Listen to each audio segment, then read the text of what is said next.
I do quite a bit of embedded operating system development for a wider range of clients, making an even wider array of products.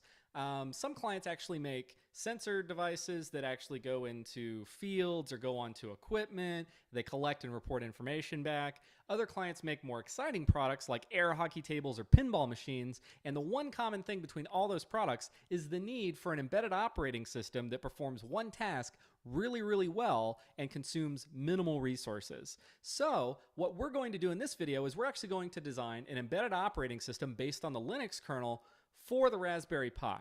Now, when people tend to ship Raspberry Pi based products, they take a subtractive approach where they start with a big Linux kernel installation or a distro like Ubuntu, and they take a lot of stuff out of it to whittle it down to just the parts they need.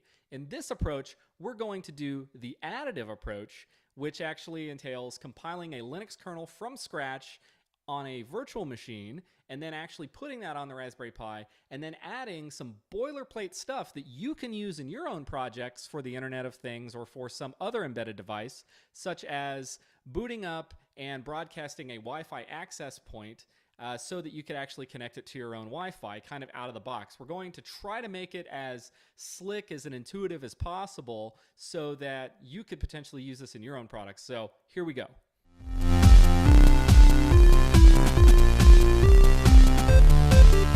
Okay, so we downloaded our version of VirtualBox onto the Mac, and now we're actually ready to create the virtual machine that will host our compile environment.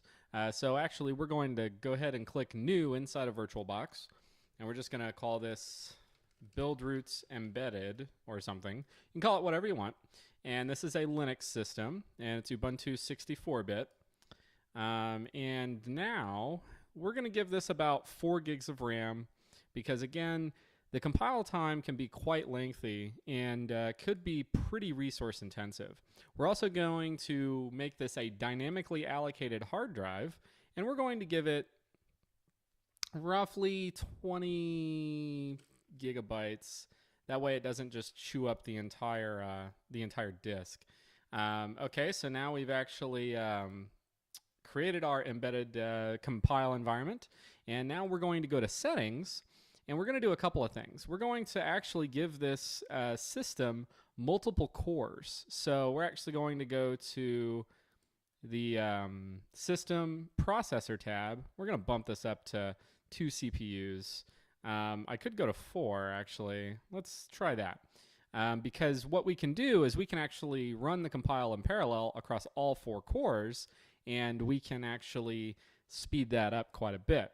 Now what we want to do is we want to take the ISO we just downloaded, and we want to throw that in under our controller IDE. So that's going to mount it as a CD, and we're going to go ahead and boot off of that, and it's going to basically run like a traditional Linux install.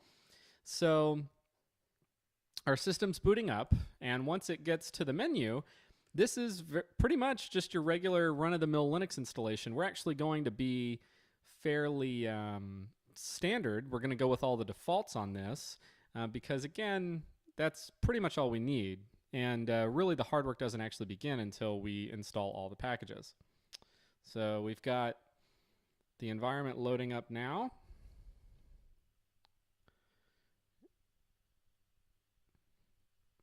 So now what we're going to do is we're just going to double click the install icon here on the desktop.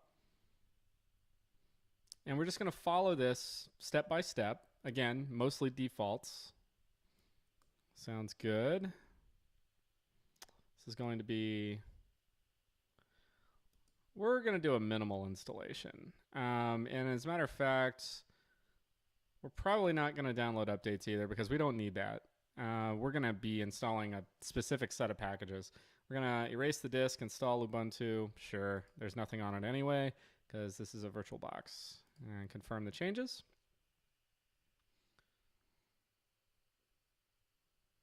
Next, we're asked about our time zone. We're just going to go ahead and leave it, America, Chicago. And build roots. We can just, again, you can call this whatever you want.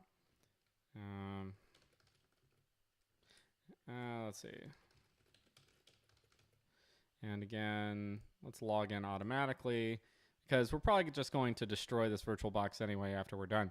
And now the installation is going to go through, and it should be pretty quick on this VM. We're also doing a minimal installation, but we're just going to wait.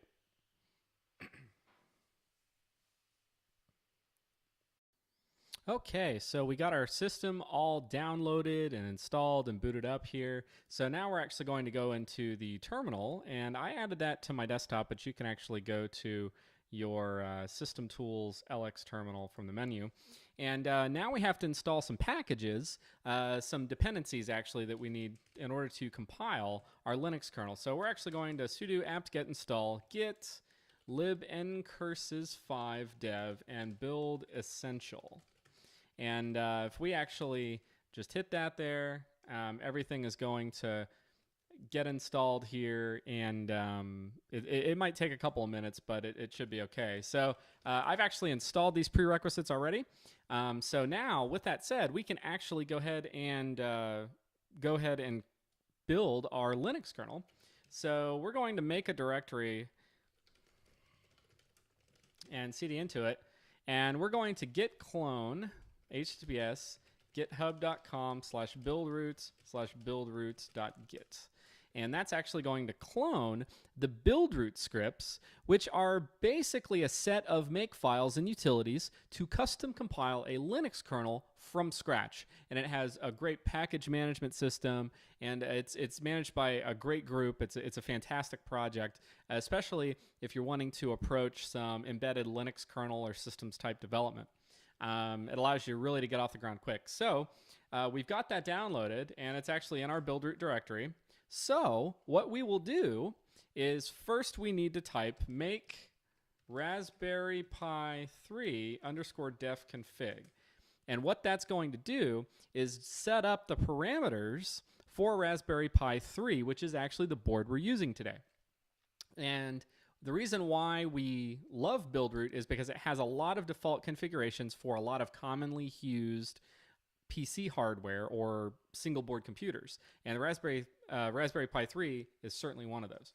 So now that we've got that going on, we can actually do a make menu config, and we will get a nice graphical or pseudo-graphical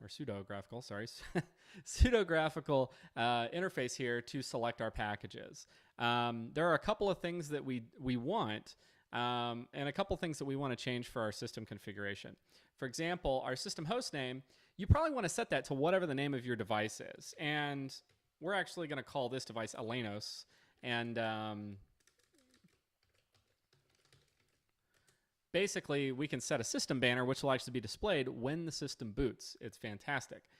So we can do that. There are a couple of things that we want to do in terms of creating our root file system and really the file system size, as well as our tool chain. So what we definitely want is we want to change this dev management here. And the reason why is because our the default device manager in Linux sometimes can be a little irritated if the hardware takes a little bit to come online. And one of the pieces of hardware that we will desperately need for this project is the Wi-Fi device. And sometimes that takes a second to catch up with the system, and therefore it never shows up. So what we do is we select dynamic using dev temp fs plus mdev, and that'll basically auto detect the device as it's hot plugged in after the system boots. That's definitely what we want. We're going to leave the root password alone for now, as well as the overlays, but we'll get into those in a second. So we're going to kind of leave that as it is, and we're going to select a couple of target packages. Really, one of the things that we want to do is we want to select some networking applications that we can use. Really and truly, the network applications that we want are, we want wireless tools, and we want WPA supplicant. And the reason why we want WPA supplicant, and we want to enable AP mode,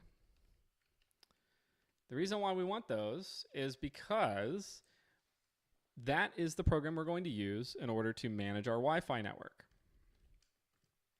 So that will also allow us to broadcast in access point mode, which is the default state whenever you first set the device up. So we want it to be such that when our user gets our device and they plug it in for the first time, it's broadcasting a Wi-Fi access point that they can connect to on their phone or on their computer and automatically configure it. It's a very simple way to get going. So we've got that selected. I think we're pretty good. Some other things that we really want are actually provided by BusyBox. So we are actually going to say show packages that are also provided by BusyBox. And then we're going to go back into our networking applications and install DHCP ISC. And we want basically the DHCP server. And that's actually going to be for when clients connect to our device for the first time, we'll be able to assign them an IP address. And I think that should be good. You can actually browse around through here. There are tons and tons and tons of packages. But yeah, this will keep you busy for quite a while. So we're going to go ahead and save that and basically exit out of the configuration, and it's already saved. So if we type make-j4, this is going to run a make job on all 4 cores of the system, which we only have 2, I think. No, we have 4. Okay, I did bump it up. So if we run a make-j4, that'll basically kick off the compile time, and it will take probably about 2 hours. Or anywhere from an hour and a half to 2 hours really to get this going, because first it has to configure our build environment here on the Linux box. Then it actually has to compile all those packages and Linux kernels and stuff like that. So we're going to check back in just a second when that's actually done. All right, so our image is actually done compiling, and now in our output images directory, we should actually have this sdcard.img file. And basically that is going to be what we copy over and flash to our SD card and boot our Raspberry Pi off of. And that's basically going to be our entire operating system. And as you can see, it's only about 150 megabytes. We could actually trim that down a little more, but it's not bad at all. One thing that we're going to need to do, however, to get this file off of our virtual machine is actually to set up some port forwarding from the host machine, which is our Mac here, to our guest machine, which is the Lubuntu machine. So what we can do is go into machine settings, and we will go into network, advanced, and go to port forwarding, and we will actually add a rule that says forward host port 2223 to guest port 22, and that will allow us to actually SSH in and copy files off. I've already set that up here, so we don't need to do it. Okay, so if we pull up a command line and we do scp-p2223, our username at localhost, and our actual sdcard.img file is in that path. So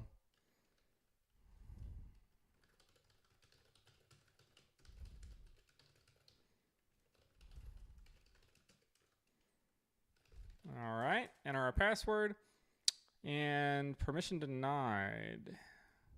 Oh, because on my machine I have this stuff. Okay. Okay, so now we're actually going to scp-p2223 compy at localhost, and then that path.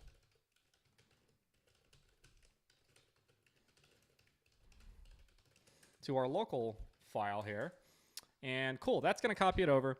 And in the meantime, we grab an SD card and we are going to insert it into the machine and see if we can actually get this copying. So let's see if we can actually do that. Okay, so we're going to insert our SD card and we are going to type disk util list on a Mac just to make sure that we get the right SD card. And it looks like it's dev disk 2. So we're actually going to dd this SD card file that we just copied to our dev/rdisk2. And yeah, we should be able to kick that off. Oh, it says resource busy, so we need to do a disk util unmount disk dev disk 2 and then do that. And this is copying our operating system over to the SD card, which we will then boot our Raspberry Pi off of. It's usually very quick. There it is. Cool. Okay, so now we should be able to, let's unmount that one more time, and we pull the SD card out, we should be able to actually boot our machine off of it, and let's see what happens. Okay, so we've got our SD card actually put into the Raspberry Pi, and we're actually going to power it up. And the power is on, and we're going to see what happens. Awesome. Okay, so it boots up in just a couple of seconds, and I went ahead and put some greeting scripts on here, and you can actually find those scripts inside of the GitHub repository, which I will link in the show notes below. But if we log in, just hit or type in root as the username and hit enter, there is no password. We actually now have a full-blown Linux operating system. So if we actually run our commands, we can actually do df-h and then free-mh. And what you can see is we are only using 40 megabytes of RAM.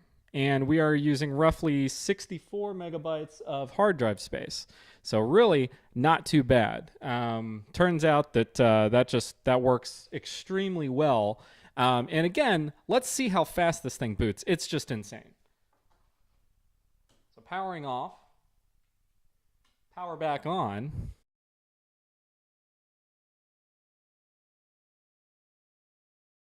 It's like 5 seconds and boom, it's already there. So as you just saw, we were able to create an embedded operating system using nothing more than the vanilla Linux kernel, the build root series of makefiles, and it only uses about 100 megabytes on disk and 40 megabytes of RAM when it first boots, leaving all of that other space and memory allocation to your program, be it an IoT device or really anything you want. It really opens up the possibilities as far as what a Raspberry Pi can do. So that was part one of this series. In the next part, we're actually going to have our device broadcast a Wi-Fi access point so that you can connect to it in order to configure things and then set it up for your own Wi-Fi, much like any device that you might buy at the store. So stay tuned for that. And if you really want to see more of these videos, please like, comment, subscribe. Let me know any questions you have down in the comments below. And again, I really appreciate it. So I'll see you in the next part.